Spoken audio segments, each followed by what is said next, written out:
CPM-ന്റെ Rajya Sabha MP John Brittas പണ്ട് മുതൽക്കേ തന്നെ ഒരു പാലമാണ്, ഒറ്റവരി പാലം. കേന്ദ്ര സർക്കാരും കേരളവും തമ്മിലുള്ള ഉരുക്കു പാലം.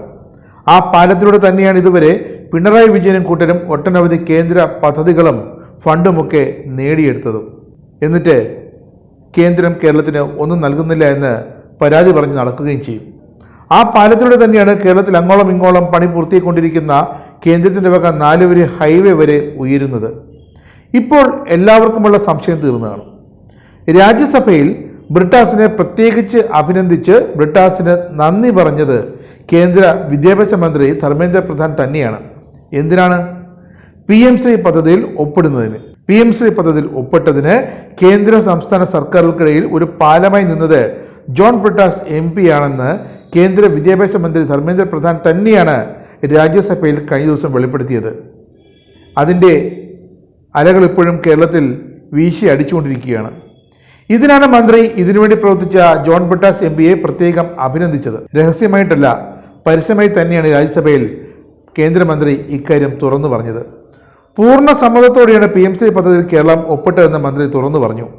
കേരളത്തിൻ്റെ വിദ്യാഭ്യാസ മന്ത്രി V. ശിവൻകുട്ടി നേരിട്ട് കണ്ട് സമ്മതം അറിയിച്ചിരുന്നു എന്നും കേന്ദ്രമന്ത്രി വിവരിച്ചു. എന്നാൽ പിന്നീട് എന്ത് സംഭവിച്ചെന്ന് തങ്ങൾക്കറിയില്ല. സംസ്ഥാന സർക്കാരിലെ ആഭ്യന്തര തർക്കം മൂലം പദ്ധതി നടപ്പാക്കുന്നില്ല എന്നാണ് ഇപ്പോൾ കേന്ദ്ര വിദ്യാഭ്യാസ വകുപ്പിന് മനസ്സിലാവുന്നത്. ഇതിന്റെ ഉത്തരവാദി തങ്ങളല്ല, സംസ്ഥാന സർക്കാർ തന്നെയാണെന്നും ധർമ്മേന്ദ്ര പ്രധാൻ രാജ്യസഭയിൽ കുറ്റപ്പെടുത്തി. ജോൺ ബ്രിട്ടാസിന് മറുപടിയേ ഇല്ലായിരുന്നു. PM-ശ്രീ പദ്ധതിയിൽ കേരളം പൂർണ്ണമായ ധാരണയോടെയാണ് കേന്ദ്രവുമായി ധാരണാപത്രം ഒപ്പിട്ടതെന്നും സംസ്ഥാന വിദ്യാഭ്യാസ മന്ത്രി V. ശിവൻകുട്ടി വ്യക്തിപരമായി കണ്ട് പദ്ധതിയിൽ ചേരാനുള്ള കേരളത്തിന്റെ സന്നദ്ധത തന്നെ അറിയിച്ചിരുന്നതായുമാണ് കേന്ദ്രമന്ത്രി പറഞ്ഞത്. ദേശീയ വിദ്യാഭ്യാസ നയം നടപ്പാക്കുന്നതിനുള്ള നിബന്ധനകൾക്ക് വിധേയമായി മുഴുവൻ പണവും ലഭ്യമാക്കാൻ ഞങ്ങൾ കേന്ദ്രം തയ്യാറാണ്. ഇത് നടപ്പിലാക്കാൻ കേരളം സമ്മതിച്ചിട്ടുണ്ടായിരുന്നു. ആഭ്യന്തര സമ്മർദ്ദങ്ങളും സഖ്യകക്ഷികൾക്കിടയിലുള്ള സംഘർഷങ്ങളും ഉണ്ടാക്കാം. പക്ഷേ എന്തുകൊണ്ടാണ് നിങ്ങൾ കേരളത്തിലെ ജനങ്ങളിലേക്ക് ഇതിന്റെ ഭാരം അടിച്ചേൽപ്പിക്കുന്നതെന്നും നിങ്ങൾ സ്വയം പ്രശ്നങ്ങൾ പരിഹരിച്ച് നിങ്ങളുടെ പണം എടുത്തുകൊള്ളുക എന്നുമാണ് ധർമ്മേന്ദ്ര പ്രധാൻ രാജ്യസഭയിൽ തുറന്നടിച്ചത്. ബ്രിട്ടാസിന് മാത്രമല്ല, മറ്റ് LDF-ലെ ഘടകകക്ഷികൾക്കോ UDF-ലെ ഘടകകക്ഷികൾക്കോ പോലും ഒരു വാക്കും മറുപടിയായി പറയാനില്ലായിരുന്നു.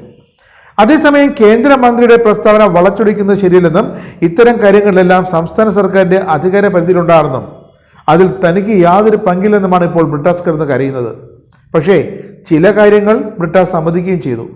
സംസ്ഥാനത്തിന്റെ ആവശ്യങ്ങൾക്കായി ശിവൻകുട്ടിക്കൊപ്പം ചില സമയങ്ങളിൽ താൻ മന്ത്രിമാരെ കാണാൻ കൂട്ടുപോയിട്ടുണ്ട്. അത്രമാത്രമാണ് താൻ ചെയ്തത്. മറ്റൊരു ഇടനിലയിൽ നിന്നിട്ടില്ല, പാലമേ ആയിട്ടില്ല എന്നാണ് ഇപ്പോൾ ജോൺ ബ്രിട്ടാസ് കൈമലർത്തുന്നത്.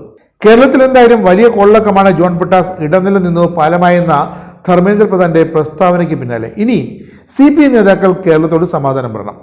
ബ്രിട്ടാസ് കേരളത്തിലെ ജനങ്ങളോട് എല്ലാം വിശദീകരിക്കണം. എന്തായാലും കേരളത്തിലെ വികസന പദ്ധതികൾക്കൊക്കെ കേന്ദ്രമന്ത്രിമാരും കേന്ദ്ര സർക്കാരും തടസ്സം സൃഷ്ടിക്കുന്നു, പണം നൽകുന്നില്ല എന്നൊക്കെ പിണറായി വിജയന്റെയും കൂട്ടരുടെയും വരട്ടുവാദങ്ങൾ ഈ ബ്രിട്ടാസ് എന്ന ഒറ്റവരി ഉരുക്കുപാലം തകർത്തു കളഞ്ഞല്ലോ എന്നാണ് CPM-ന്റെ ഇപ്പോഴത്തെ സങ്കടം.